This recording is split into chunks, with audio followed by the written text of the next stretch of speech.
So அடுத்தது நம்ம பார்க்க போகிற தலைப்பு என்னென்னா கீபோர்டு ஷார்ட்கட்ஸ்.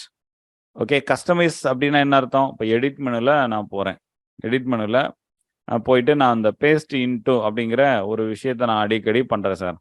ஓகே, அடிக்கடி நான் வந்து யூஸ் பண்ணுறேன் அப்படின்னா இதுக்கு நீங்கள் டிஃபால்ட்டாக என்ன இருக்குது ஷார்ட்கட்டு?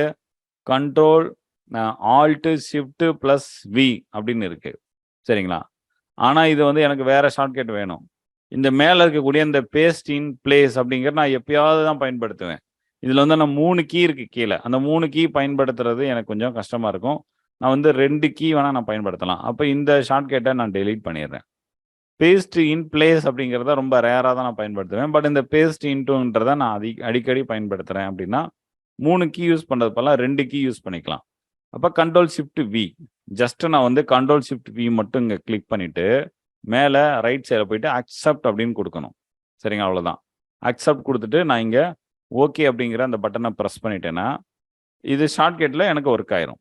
ஸோ நம்ம வந்து ஒரு பிக்சரை வந்து செலக்ட் பண்ணுறோம், கண்ட்ரோல் ஏ கொடுத்துட்டு காப்பி பண்ணிக்கிறேன். இந்த இடத்துல வந்துட்டு ஒரு செலெக்ஷன் ஒன்று போடுறேன். இப்போ எடிட் மெனுவில் அந்த பேஸ்ட் இன்டூ அதில் போய் பார்த்தீங்கன்னா முன்னாடி இருந்த ஷார்ட்கட்டை விட இப்போ நம்ம என்ன ஷார்ட்கட் நம்ம வச்சோமோ அந்த ஷார்ட்கட்டு இங்கே வந்துடும். ஸோ இது மாதிரி ஒரு ஆப்ஷனுக்கும் ஒரு மெனுவுக்கும் நமக்கு என்ன மாதிரி ஷார்ட்கட் வேணுன்றத நாமளே வந்து டிசைட் பண்ணிக்கலாம். இப்போ நான் மெனுவுக்கு போகாமலேயே என்ன பண்ணுறேன், செலக்ட் பண்ணுறேன், கண்ட்ரோல் ஷிஃப்ட் வி கொடுத்துறேன்.